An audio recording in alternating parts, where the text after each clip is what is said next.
પ્રત્યે જો એવો ભાવ, જો એવી નિષ્ઠા બંધાય તો જીવનમાં કોઈ એવું કામ નથી કે જેમાં વિઘ્ન આવે. આવી નિષ્ઠા આપણને બધાને આપણા સદગુરુ પ્રત્યે બંધાય તેવી આ પ્રાર્થના કરીએ.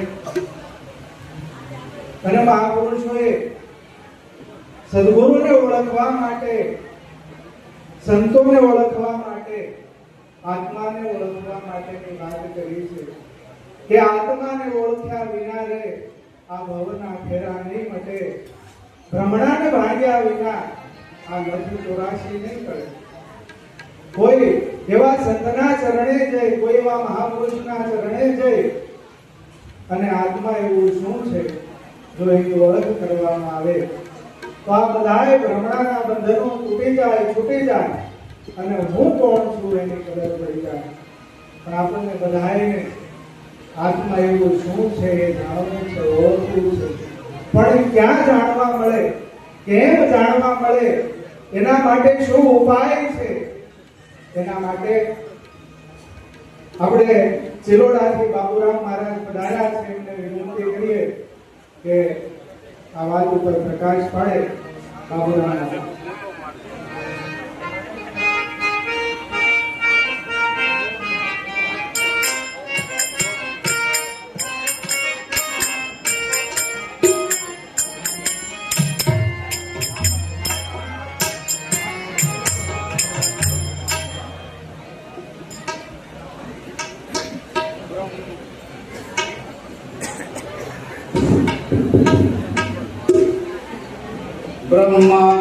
ब्रह्मानंदम परम सुखदम केवलम ज्ञानमूर्ति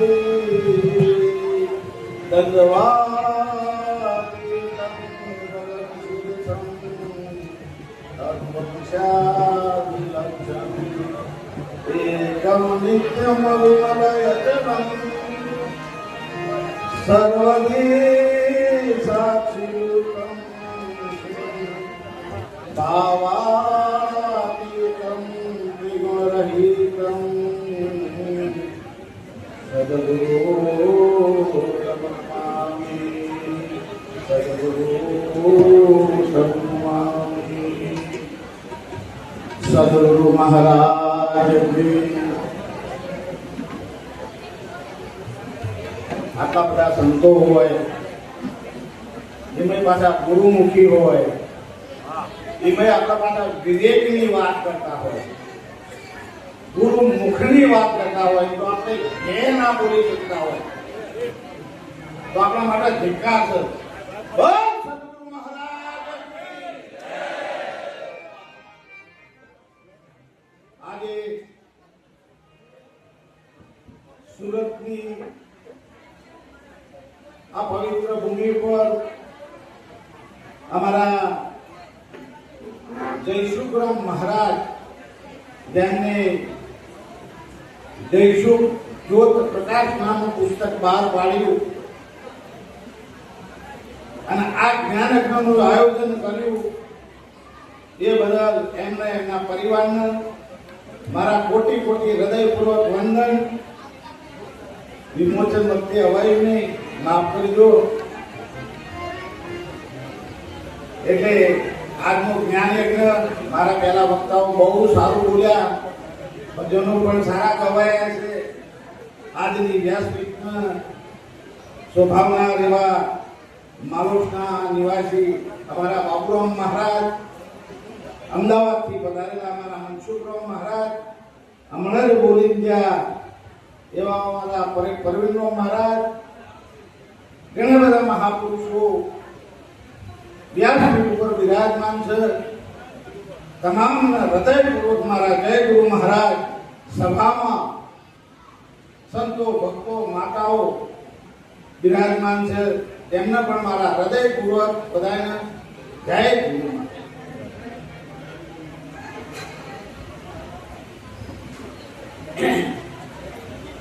અનાત્મામાં સત્યપણ, અનાત્મામાં સત્યપણ,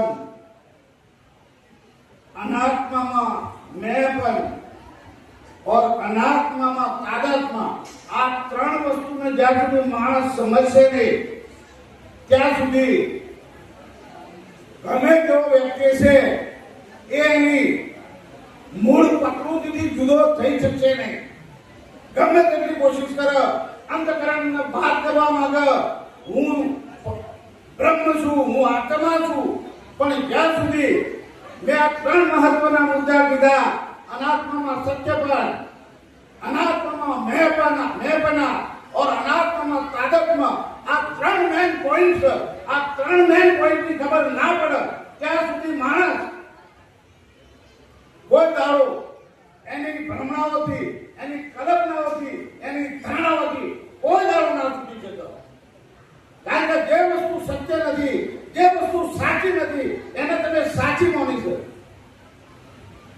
જે વસ્તુ સહજ નહીં, મૂળમાં સહજ નહીં, છતાં પણ તમે સત્ય એને માની છે અને એની અંદર થી કાઢવા વાળા આવા કોઈક વિરલ પુરુષો જો મળી જાય તો કાળ આ મંત્ર કરે, આ સમાધિઓ કરે, આ યાત્રાઓ કરે, આ ઉપાસનાઓ કરે, આ કર્મપણ કરે, આ કથાઓ કરે, કોઈ દાડો મેળ પડે એવો નથી.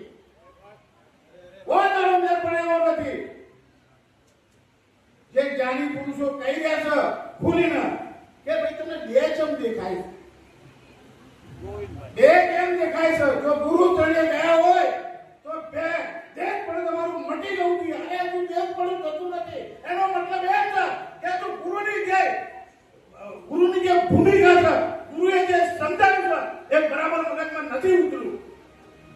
પરફેક્ટ બાબત જો સુધી તમારા નજરમાંથી જગત જાય નહીં, જગત દેખાય છે, સ્ત્રી પુરુષનો ભેદ મટો નથી, સંપ્રદાયનો ભેદ હજુ તમારા અંદર પડ્યો છે. અરે સાહેબ, જે દાડો ગુરુની દ્રષ્ટિ મળી જાય એ દાડો સંપ્રદાય જેવું કશું રહે કોઈ દાડો ના રહે. આ સંપ્રદાયનો, પેલા સંપ્રદાયનો આ બધો બુદ્ધ સદગુરુ કાઢી નાખે અને સદગુરુ દ્રષ્ટિ એવી આપે ને સાહેબ, બધું બદલી નાખે. અરે ગુરુ સાથે એકરાર કર્યો છે ને, એકરાર કોને કર્યો? જો જસને એકરાર કર્યો, જો તરત એને જ્ઞાન પ્રગટ થયું, જો વાલિયાએ એકરાર કર્યો તરત એને પ્રગટ થયું. આ વાયદાની વસ્તુ નથી. ગુરુ પોતાનો તન મન ધન મસ્તક લે નહીં, અને લે એ તમારું કલ્યાણ કરે નહીં. અને ગુરુ તો તમને કેવી રીતે લઈ ગયો આની તમને ખબર ના પડે. કોને સદગુરુ કહેવાય? તમારું તન મન ધન સદગુરુ લઈ જાય ને તમને ખબર ના પડે. પણ જ્યાં સુધી મેં પણ હું બનું, આ બધા કે અહંકાર અહંકાર અહંકાર વસ્તુ શું છે? અરે આ હું વખતથી જોઉં છું. અહંકાર કોનેથી સાંભળું છું? કોનું નામ અહંકાર. આ મુરગી બોલું છું, કોનું નામ અહંકાર. કોના સિવાય બીજો કોઈ અહંકાર નથી. આ વસ્તુ જો તમારા સદગુરુ જોડે જઈ અને બરાબર એટલે તો પેલા હાથીનું માથું લગાવ્યું, હાથીનું કોઈ દાડો હાથીનું લાગે? કોઈ દાડો ના લાગે માણસના માથા ઉપર હાથીનું માથું. પણ એ ગુરુ મુખ, આખું ગુરુ મુખ, આ ગુરુના પગ, ગુરુની દ્રષ્ટિ આ એ લગાવ્યું છે અને તમને એ સમજાવ્યું છે. એટલે આવા મોટા કોણ કરી દેજે. હજુ તો આપણા તો આટલા આટલા જ કોણ છે? હજુ તો આટલા આટલા જ કોણ છે? દ્રષ્ટિ ના કેમ બદલાય? ગુરુ પ્રત્યે જોઈએ એવી નિષ્ઠા નહીં. ગુરુ પ્રત્યે જોઈએ એવી નિષ્ઠા નહીં. એ કે દાદા એક કોમનો, આ દાદા આટલી ગાડી આટલા સુધી, અને દાદા શિવાલયનું શિવનું મંદિર રોજ પૂજા કરવા જાય. દાદા રોજ દાડીનો 100 ગરમ તેલ પીવડાવી દે. અને કોઈક રસ્તામાં મળે ને એક ભાઈ આવો રે, જોઈ છે મારી દાડી બહુ મોટો બગાડ દાડીથી તેલ લગાવો આટલા સુધી દાડી. રોજ આવું કરે. રોજો ભક્તો અમને સાઈડ આપી દે કારણ કે કંટાળે લાવનાથી. એક દાડો સાપામાં જાહેરાત આવી કે જેની મોટી દાઢી હોય એને ઇનામ મળશે. એક છોકરો તૈયાર હતો, મારા હર્ષદભાઈ ગયો, ફાડી કાપી તરત કાકાના હાથમાં લીધો. કાકા વાલે મારા રાજાએ ઇનામ બહાર પાડ્યું છે કે જેની દાઢી મોટી છે એને ઇનામ મળશે. કાકા કે દોડો ખરો પણ પૈસા નહીં મારી જોડે ભાડાના. બધાને 50 100 રૂપિયા 500 રૂપિયા કરીને ભાડું આલ્યું. કાકા ગયા મધ્યપ્રદેશમાં ગયા કાકા, અને પ્યારા ઉપર 2 ચોકીદારો ઉભા રહેલા, અને કાકા તો ઠાઠરી, કાકા દાઢી મોટી હતી, ઇનામ લેવાનું જ છે હમણાં બંધમાં, એટલે આટલી દાઢી મોટી આમ નામ કરતા જતા હતા. ચોકીદારે રોક્યા, ઉભા રહ્યો કાકા. કાકો દાઢી બધા જોઈ મારી દાઢી. પેલો કે કાકા ઉભા રહ્યો, ઇનેના ચપ્પલનો બટન ખોલ્યો અને પગના બૂટ ઊંધીઓની દાઢી થયેલી એ કાઢીમાં બતાવી.